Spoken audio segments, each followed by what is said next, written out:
Hey, my Transformers. Welcome to our Thursday Facebook Live. And I got a question for you. Who are your top five? So you've probably heard that statement that, you are the average of the five people that you spend the most time with.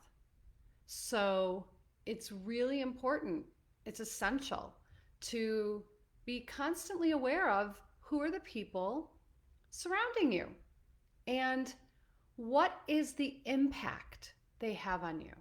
So, do you notice that when you are in the company of the people who you surround yourself with most, that you are feeling drained or that you are feeling alive and lifted up? We want to always be checking in with how do we feel when we are in the presence of others and what is the impact that we're experiencing. So, the idea is that we want to have relationships where we are feeling fueled, where we're feeling resourced, where we're feeling energized, because the truth of the matter is we are influenced by the energy of the people around us. So when it comes to really stepping in into who we are, into who we want to be, into who we're becoming, the people around us essentially greatly influence how we move through life and the chances that we're willing to take. So I really want you to be looking at who are you surrounding yourself with and how is the nature of your relationships impacting your own ability to create the change that you want to make? And how can you begin to pick and choose who you can surround yourself with? Renee, I love what you just wrote. Okay, this is really great news for me because I spend a lot of time with you.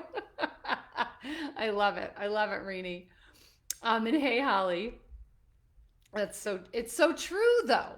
Because if you're looking to step up your support, then you are in the right place for this conversation right now so that you can get the most out of the people around you and identify the people who will be able to hold you and propel you forward. So, this is all about you being able to make the leap in your own life to be fulfilled, to be satisfied, to have more meaning. So, the way I often think about this is when I was going through my divorce, when my whole life blew up and I was at Hay House, I was essentially in my position as event director, and I was very attached to not letting anybody else know what was going on in my world. I was living by the motto, never let them see you sweat. I was projecting an image of perfection to the world. I was giving people a very specific lens to see me through. I was stepping over all my own boundaries to manage the perception of others. And what happened was I found that I was left in a place of feeling isolated because I had built up such a wall of armor. I had built up such a wall that was really impenetrable. So, in other words, I didn't want anyone to know the truth about what was going on in my life. And I didn't even want to know the truth about what was going on. And because I was unwilling to look at the truth, I was incapable of having intimate connection. And so when I ultimately was able to reveal my truth to the people around me, what I discovered was that the people I feared revealing myself to the most were the ones who rallied around me the fiercest. And I always say that it was like they built a scaffolding around me. So just like, out in the world when you're walking around and there are buildings, these people built a scaffolding around me to hold me while I was rebuilding my own life.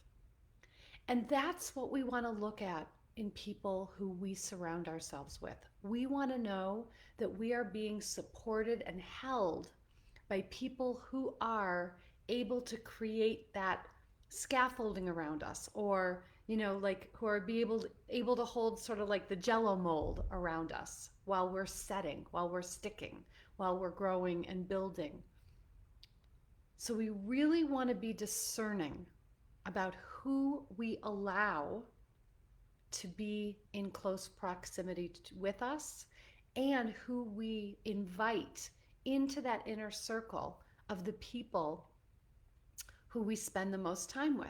So if we're looking at the who are your top 5? This is a great opportunity to look at what in my book Worthy and in my worthy coaching, I talk about your worthiness mentors. And who are the people that you're identifying in the world who have something you want, or who operate in the world exhibiting and presenting certain qualities that you want to emulate? The great news is that if you see it in someone else, it's possible for you. So if you see that someone else around you has something that you want, and you notice that you might even feel a sense of envy or jealousy, we are conditioned to think that envy and jealousy are bad.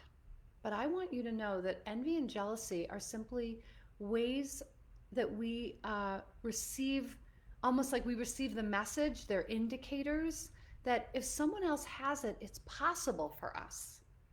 It's not that if someone else has it, we don't get it. It's that if someone else has it, it's possible for us too.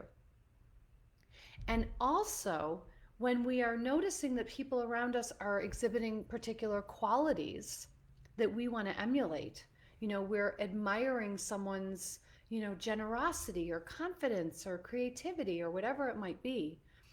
If someone else has it, it exists within us. If we see it in someone else, we have it. Or as my friend David Kessler always says, you spot it, you got it. So if we see it in someone else, it exists within us as well. So it just means that it's dormant. It just means that it's kind of sleeping and it needs some dusting off. So if we're recognizing and if we're really honoring and praising someone else's, like I said, generosity or curiosity or creativity or confidence, it simply is the indicator that it exists within us too, because we're able to recognize it. And so then it's our job to look at how do we cultivate that inside of us. All right, I'm going to take a minute and say some highs. Hi, Tamara. Hi, Angie. Hi, Yvonne and Patrizia and Tony. Hi, Alyssa. I was just having this conversation. Be around those that bring you up. Grateful for you, Nancy. Thank you, honey. You too. Hi, Renee. Hi, Cynthia. I'm glad that this is resonating for you. And hey, Marty. Yeah, so, I think that it's about discernment. It's about deliberate discernment, about connecting and surrounding yourself with people who you feel resourced by, who you feel resonant with, who you feel nourished and nurtured by. Because we all know what it feels like to be in relationships where we are feeling drained and where we're feeling that we're overgiving and where we're feeling taken advantage of or taken for granted. And that stems from the ways in which we step over our own boundaries and the way we allow our boundaries to be crossed. So if we're feeling overgiving, if we're feeling I'm the one who always is doing this, I'm the one always making the first move, or I'm always the one, whatever version of I'm always the one, if we can feel that resentment rising, it is really an indicator that a boundary needs to be set. Hey, Anna. Hi, Dolly. Hi, Natasha. Patrizia. So I felt jealous last time I visited my sister's house because I realized I have what it takes, if not more, to achieve my dreams, yet it has not happened to me yet, and it just did not make sense. So part of this is, it's not about it happening to you. It's about you being very intentional. Oh my goodness, I just sneezed. That's so funny. Comes out of nowhere. Um, it's about you being very intentional and deliberate about your choices and your actions that are connecting to your vision. So you've heard me talk about my transformation equation. Change equals vision plus choice plus action. This is essential. Change equals vision plus choice plus action. So, what happens is, in order for change to occur, and essentially in order for you to move in the direction of your desire, there needs to be clarity of vision, there needs to be a different choice made, and a specific action taken. So it's not about waiting for something to happen. It's about, how do I crystallize the vision and take an action in the direction of bringing it into fruition. So the way that we keep ourselves sort of, like you said, you felt jealous about your sister because, it sounds like you're saying, well, she got everything she wanted and I haven't gotten it yet. Bring it back here. It's possible for me to have everything I want. What are the steps I need to take in the direction of my desires? Donna, discerning has been a very big lesson for me. I gave away too much of my valuable energy. Absolutely. Listen, I really do think that, time I do think is the number one, like, most unrenewable, non-renewable resource. But I also think our energy. I think we don't. It's underrated how much our energy is not renewable at times. And we think that we can just go all out and run on fumes because it's something we used to do. I want you to start paying attention to your energy level and seeing how much of your energy you're giving away to someone else, and then how resentful you feel about the fact that, oh, I never have time for myself, or I never have energy to do the things that I want to do for me because I'm giving it all away. Shauna, I'm glad that this is resonating. And I like that when you guys talk to each other. Thank you for giving me bless yous. Donna, now I spend time right now I spend time with me tomorrow. It's awesome. Exactly. I'm so glad that you guys are loving spending time with yourselves. This is something I talk about quite a bit. Really the distinction between being alone and being with yourself. And if you can flip that switch so that you are really enjoying the time that you're taking with yourself, then it is something that you're able to recognize that this is the relationship that matters most. Donna, you're talking to all my recent lessons. I love what you have to say. Thank you. Christine, you might want to raise the volume on your end. My volume's quite high, so I don't think it's on my end. So you might just want to make sure it's louder on your end. So this, what I invite you to do is just start paying attention to the people you're surrounding yourself with and the people that you are giving your energy to. And recognizing, is there a reciprocity? Are you giving and also feeling fed? This is different than giving to get. But what I'm asking is, are you giving and then also being fed? Because that's what we want to make sure. We want to make sure that you are refilling your well, that you're refilling your pitcher, that you're not giving from an empty space. So just check in with yourself. Who are the top 5? Who are the people that you surround yourself with? Who are your top 5? Who are the people you feel fed by? Who are the people that you feel propelled by? Who are the people who are the scaffolding around you to support you as you grow? Who are really there rooting for you? It makes me think of, there's a story that called Crabs in the Bucket, which is,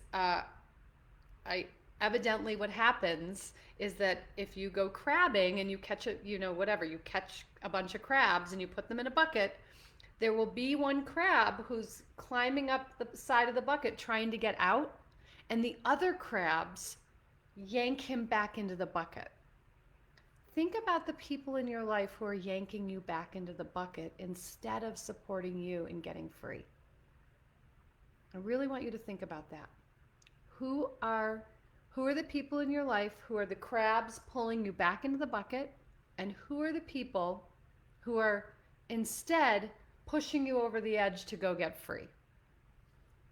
Anna, sometimes I self-sabotage procrastinating. Yes, it's absolutely a way in which self-sabotage occurs, is in procrastination. Renee says, not my family. Tamara, some people aren't capable of reciprocity. So when it's a family member who is the power in the family, then what? Then you have a choice to make. You have a choice around setting a boundary or not setting a boundary. There will always be consequences to setting a boundary and not. But the way to do this is to be conscious of what you're willing to give if you're not getting your needs met in return. Carly, you're so welcome. I'm so glad you have this community in your life as well. I'm thrilled that you've got this community in your life as well. I love supporting you.